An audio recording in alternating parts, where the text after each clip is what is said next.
printing is often considered to be something cumbersome with a lot of equipment and bulky and messy, but it needn't be, and it needn't be an expensive technique to use. I'm Susan Purdymark. I'm a textile and surface design artist, and in this video I want to show you 3 really easy ways to make your own silk screens to use with a variety of surfaces, whether it be fabric or paper. This isn't about the darkroom style of screen printing. This is about using stencils or masks to create images on your surface. So stay tuned and see how easy it really can be. So this is the Silkscreen fabric. It actually isn't silk anymore. It's a polyester mesh, and they come in different weights. You want to have a fairly open weave, even though it's still very fine, because we'll be using paints which are very thick and actually have some pigment in them, and so it needs to be able to get through that screen. And so you can buy this by the yard or look for samples or sales on it as well. It's not terribly expensive, and you can probably, if you buy a couple of feet, have more than enough for what you want. You can look for something like simple picture frames in a thrift store. That's one way of putting something very inexpensive together. I've actually got one of those old frames that we used to put embroidery in. I picked it up at a thrift store, and it holds the fabric actually very taut. So if you don't mind the shape, the circle shape, which we'll deal with later when we talk about our designs, but it's a simple method of just putting that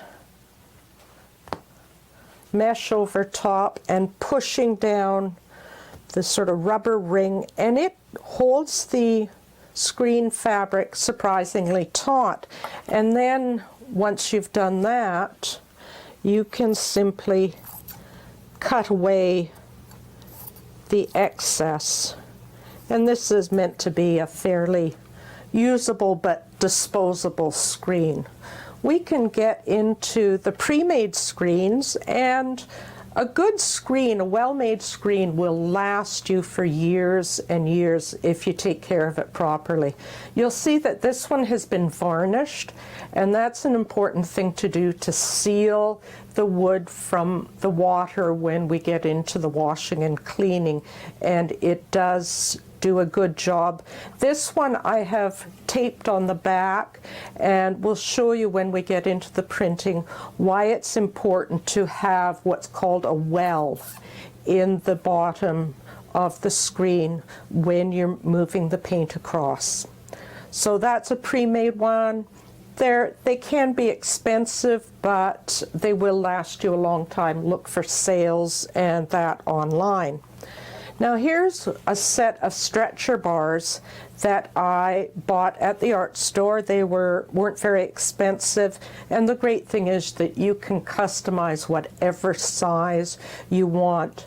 Try not to be too enthusiastic and get something too large, because generally, unless you're working on yardage and have huge print tables, the small to medium-sized screen will really do just about everything that you want.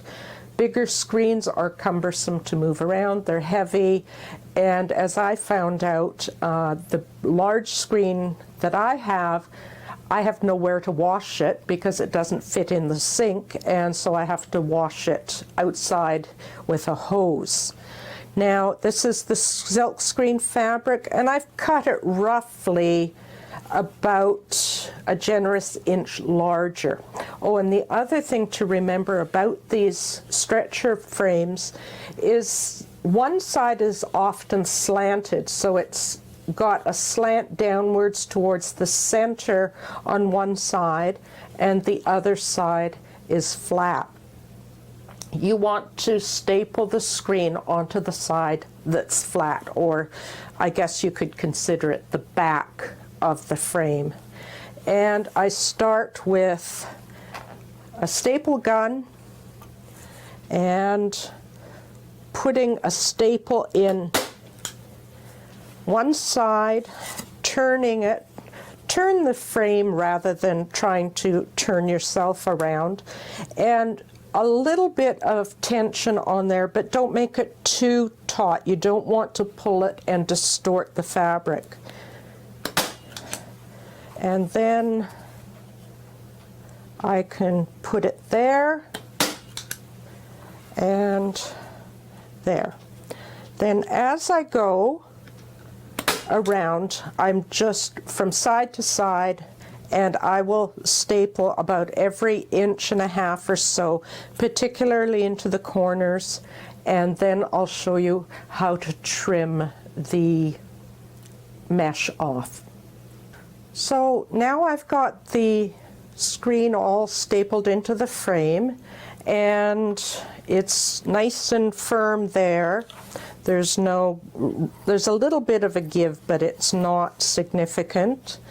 And I'll trim all the extra mesh off.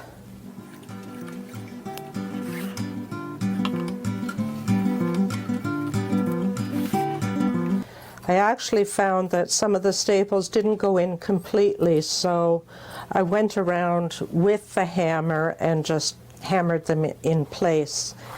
The next thing I want to do is to duct tape over top of all the staples and to seal them in. We don't want any staples or edges of the screen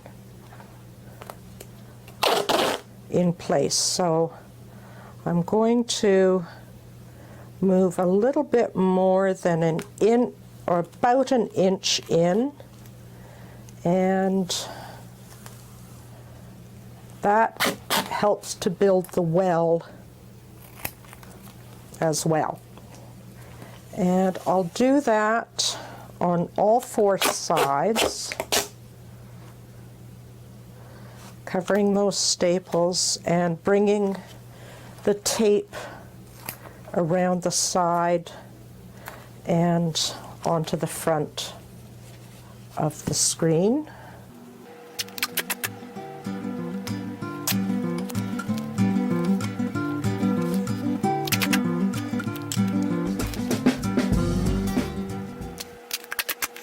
Then I'll be moving around a little further away, closer to the edge, and making sure that I can bring that tape up the side of the frame.